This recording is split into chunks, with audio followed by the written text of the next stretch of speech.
মৰমৰ অকণিহঁত মই গীতিমা দাসে তোমালোক সকলোকে ই কক্ষাৰ আন এটি নতুন ভিডিঅ'লৈ স্বাগতম জনালোঁ। মই তোমালোকৰ লগত আলোচনা কৰি আছিলোঁ তোমালোকৰ তৃতীয় শ্ৰেণীৰ আমাৰ গণিত পাঠ্যপুথিখনৰ 10 নং পাঠটি। 10 নং পাঠৰ আজিৰ অংশটিত আমি কি শিকিবলৈ পাম আহা আমি চাওঁ।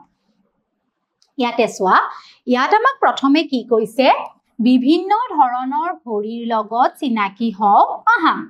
ইয়াতে তোমালোকে বহুত কেইটা ঘড়ী দেখা পাইছা। তাৰে কিছুমান ঘড়ী হয়তো তোমালোকে চিনি পোৱা, কিছুমান চিনি নোপোৱা। এতিয়া আহাচোন আমি এই ঘড়ীসমূহৰ লগত চিনাকি হওঁ। এইটো দেখিছা নহয়, ইয়াতে কিমান আছে সময় 10:58 নহয়নে? এইটো হ'ল ডিজিটেল ঘড়ী।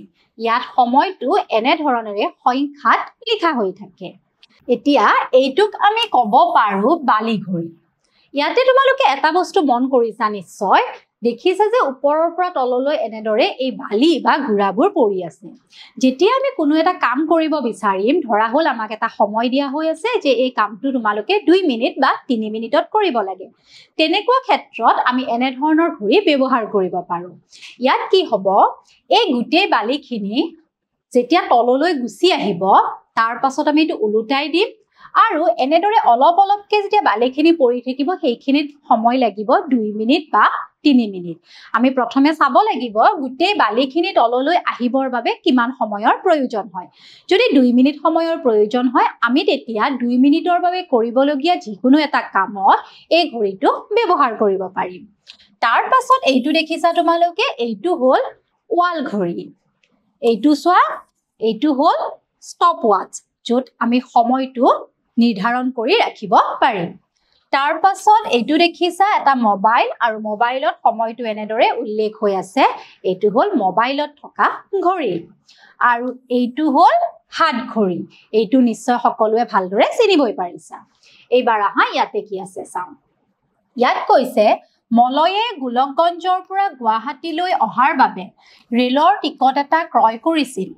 ৰেলৰ টিকটটোত কিনো লিখা আছে চাওঁ আহাচোন। এতিয়া তোমালোকে যিসকলে ৰেলত উঠি পাইছা, তোমালোকে নিশ্চয় ৰেলৰ টিকট দেখা পাইছা নহয়নে? আৰু যিসকলে ৰেলৰ টিকট দেখা পোৱা নাই, আহা আজি আমি ৰেলৰ টিকটৰ লগত পৰিচয় হওঁ আৰু ৰেলৰ টিকটটোত কি কি লিখা থাকে আমি চাম। চোৱাচোন, ইয়াতে আছে কি, যাত্ৰা আৰম্ভ কৰা ঠাইৰ নাম। প্ৰথমে এই ৰেলৰ টিকটটোত ক'ৰ পৰা যাত্ৰা আৰম্ভ কৰিব ইয়াতে লিখা হৈ আছে। তাৰ পাছত ৰেলগাড়ীৰ নাম, ইয়াতে ৰেলগাড়ীখনৰ নাম আছে।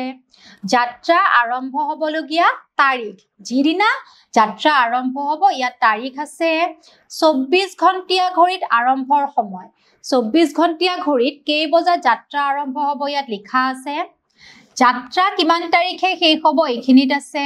তাৰ পাছত যাত্ৰা শেষ হ'বলগীয়া সময়টো লিখা হৈ আছে। ইয়াতে আছে ভাড়া, কিমান হ'ব পইচা, আৰু গন্তব্যস্থান ক'লৈকে যাব লিখা হৈ আছে। তাৰমানে এটা ৰেলৰ টিকটত ক'ৰ পৰা যাত্ৰা আৰম্ভ হ'ব, ক'লৈকে যাব, টিকটটোৰ ভাড়া, কিমান তাৰিখে যাত্ৰা আৰম্ভ হ'ব, কিমান তাৰিখে শেষ হ'ব, এনেবোৰ তথ্য দিয়া হৈ থাকে। এতিয়া চোৱা, ইয়াৰ পাছত আমাক ইয়াতে কি কৈছে। ইয়াতে আমাক কি কৈছে তোমালোকে চোৱা, তলৰ সময়বোৰ 12 ঘণ্টীয়া ঘড়ীৰ হিচাপত লিখোৱা আহা। এতিয়া তোমালোকে ইয়াতে চোৱা, ইয়াতে আছে সময় 14। এতিয়া 14 হ'লে 12 ঘণ্টীয়া ঘড়ীত কিমান সময় হ'ব? তোমালোকে এটা কথা মন কৰিবা যে দুপৰীয়া 12 বজাৰ আগৰ সময়খিনি AM হিচাপে আমি কওঁ, যিহেতু সেইখিনি আগবেলা হৈ থাকে, আৰু দুপৰীয়া 12 বজাৰ পিছৰ সময়খিনি PM। দুপৰীয়া 12 বজাৰ সময়ৰ 1, 2, 3 এই সময়বোৰ আমি যেতিয়া 24 ঘণ্টীয়া ঘড়ীত লিখিব লাগিব, তেতিয়া আমি দুপৰীয়া সময়ৰ 1 বজাটোক আমি লিখিম 13, কাৰণ 12ৰ পিছত আহিব 13, 2 বজা হ'লে 14, 3, 15 তেনেদৰে গৈ থাকিব। এতিয়া 14 বজাটো 12 ঘণ্টীয়া ঘড়ীত কিমান হ'ব সময়? 2টা বাজিব আবেলিৰ। তাৰ পাছত 16:40টো হ'ব 4:40, 18:50টো হ'ব 6:50, 23:15 হ'ব 11:15, 2:45টো হ'ব 2:45 AM, মানে ৰাতিপুৱাৰ 2:45। যদি আবেলিৰ সময় হ'ব 2:45, তেতিয়া আমি লিখিব লাগিব 14:45। এইখিনি নিশ্চয় সকলোৱে বুজিব পাৰিলা। এতিয়া ইয়াতে চোৱা ইয়াতে আছে সময় 8:30 AM মানে ৰাতিপুৱা আৰু হেতু তেতিয়া 24 ঘণ্টিয়া ঘড়ীটো কিমান হ'ব 8:30 হৈ থাকিব কাৰণ মই তোমালোকক ইতিমধ্যে কৈছো ৰাতিপুৱা বা আগবেলা 12 বজাৰ আগৰ সময়খিনি দুপৰীয়া 12 বজাৰ সময় আগৰখিনি আমি 1 2 3 4 তেনেদৰে ধৰিম আৰু দুপৰীয়া 12 বজাৰ পিছৰ সময়খিনিহে আমি 13 14 15 তেনেদৰে ধৰিম এতিয়া ইয়াতে যদি AM নাথাকি PM থাকিলে হয় তেতিয়া আমি কি লিখিবলগীয়া হল হয় তোমালোকে কোৱাচোন বাৰু যেহেতু 12 বাজি গল 1 বজাত হ'ব 13 2 14 3 15 4 16 5 17 6 18 7 19 8 হলে হ'ব কিমান 20 তাৰ মানে 20 8 হলনি আমি তেতিয়া লিখিব লগা হল হয় 20 তাৰ পাছত 11:45 AM এইটো হ'ব ৰাতিপুৱাৰ সময় যেহেতু 11:45 হৈ থাকিব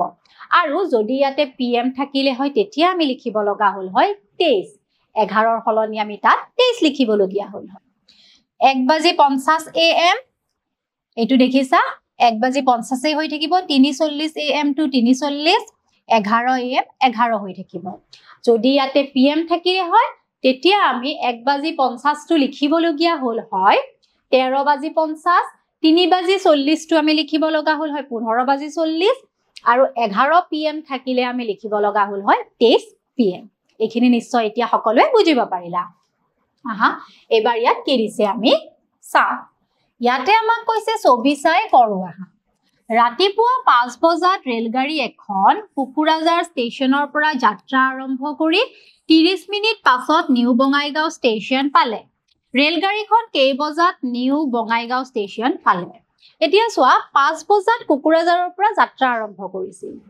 30 মিনিট যোৱাৰ পাছত নিউ বঙাইগাঁও ষ্টেচন পালে তাৰ মানে কুকুৰাজাৰৰ পৰা নিউ বঙাইগাঁও কেই বজাত পালেগৈ ট্ৰেইনখন গৈ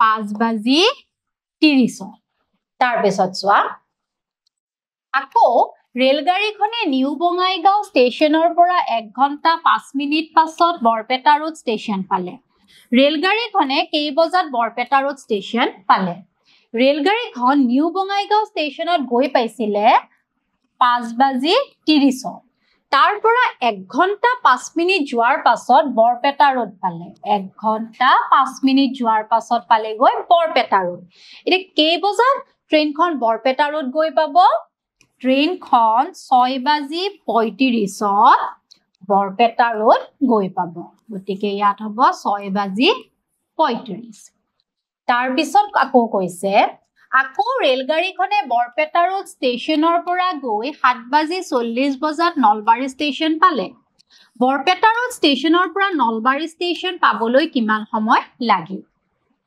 ৰেলগাড়ীখন বৰপেটা ৰোড ষ্টেচনৰ পৰা 7:40 নলবাৰী ষ্টেচন পালে এতিয়া আমাক সুধিছে বৰপেটাৰ পৰা নলবাৰী গৈ পাবলৈ কিমান সময় লাগিল বৰপেটা ৰোড কিমান সময়ত গৈ পাইছিলে ৰেলগাড়ীখন 6:35 আৰু নলবাৰী গৈ পালে 7:40 তাৰ মানে সময় লাগিল কিমান 1 ঘণ্টা 5 মিনিট গতিকে আমি ইয়াতে কি লিখিম ৰেলগাড়ীখন বৰপেটা ৰোড ষ্টেচনৰ পৰা নলবাৰী ষ্টেচন পাবলৈ সময় লাগিল 1 ঘণ্টা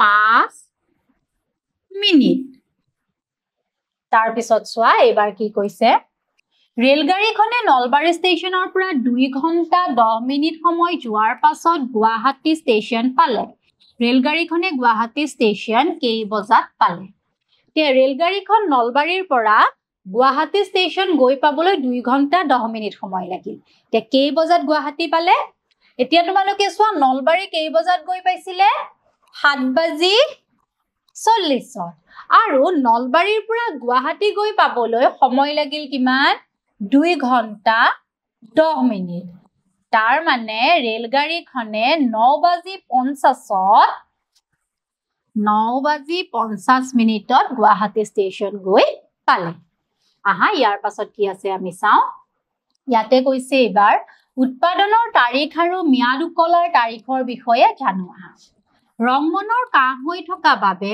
দেউতাকে দেওবাৰে তেওঁ গাঁৱৰ প্ৰাথমিক স্বাস্থ্য কেন্দ্ৰলৈ লৈ গ'ল ডাক্তৰে ৰংমনৰ স্বাস্থ্য পৰীক্ষা কৰি প্ৰেছক্ৰিপশ্যন নিদান পত্ৰ বুলি যাক অসমীয়াত কোৱা হয় এখন লিখি দিলে আৰু দৰৱখিনি ফাৰ্মাচিষ্ট গৰাকীৰ পৰা ল'বলৈ ক'লে তোমালোকে যেতিয়া ডক্টৰৰ তাত যোৱা নিশ্চয় দেখা পোৱা এখন কাগজত তোমালোকৰ নামটো লিখে আৰু তোমালোকৰ যিটো অসুখ হয় বা যি তোমালোকৰ সমস্যা থাকে তাৰ বাবে কিছুমান ঔষধৰ নাম লিখি দিয়ে আৰু সেইখনকে ইংৰাজীত প্ৰেছক্ৰিপশ্যন আৰু অসমীয়াত নিদান পত্ৰ বুলি কোৱা হয় এতিয়া ৰংমনৰ দেউতাকে সেই প্ৰেছক্ৰিপশ্যনখন লৈ ফাৰ্মাচিষ্টজনৰ ওচৰলৈ গ'ল দৰৱখিনি ল'বলৈ তাৰ পাছত কি হৈছে চোৱা ৰংমনৰ দেউতাকে ফাৰ্মাচিষ্ট গৰাকীক প্ৰেছক্ৰিপশ্যনখন দিয়াত তেখেতে এটা কাহৰ দৰৱ দিলে দেউতাকে দৰৱৰ বটলটো লৈ উৎপাদনৰ তাৰিখ আৰু ম্যাদ উকলাৰ তাৰিখ ৰংমনক পঢ়ি শুনালে আৰু দেখুৱাই দিলে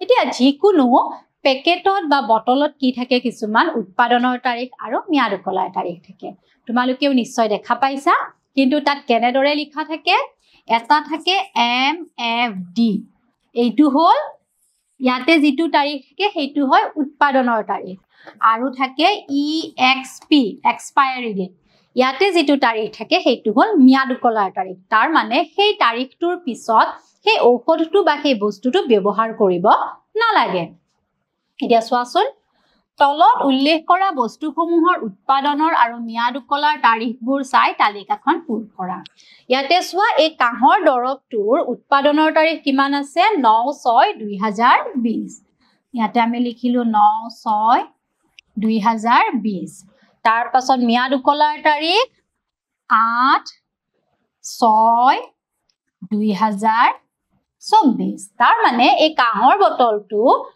2020 চনৰ জুন মাহৰ 9 তাৰিখে উৎপাদন কৰিছিল আৰু ইয়াৰ ম্যাদ উকলিব 2024 চনৰ জুন মাহৰ 8 তাৰিখে তাৰ মানে 2024 চনৰ জুন মাহৰ 8 তাৰিখৰ পিছত এই কাহৰ দৰৱটো ব্যৱহাৰ কৰাটো অনুচিত তাৰ পিছত চোৱা ইয়াত আমাক কি দিছে এইবাৰ কি দিছে ঘিউৰ বটল এতিয়া আমি কি কৰিম এই ঘিউৰ বটলটোৰ উৎপাদনৰ তাৰিখ আৰু ম্যাদ উকলাৰ তাৰিখ আমি লিখিব লাগিব কিমান আছে উৎপাদনৰ তাৰিখ 20/4/2024 চনৰ এপ্ৰিল মাহৰ 20 তাৰিখ আৰু ম্যাদ উকলাৰ তাৰিখ হ'ল 26/10/2024 তাৰ পিছত চোৱা ইয়াতে এবাৰ ইয়াত আছে উৎপাদনৰ তাৰিখ 20/4/2024 আৰু ম্যাদ উকলাৰ তাৰিখ 26/10/2024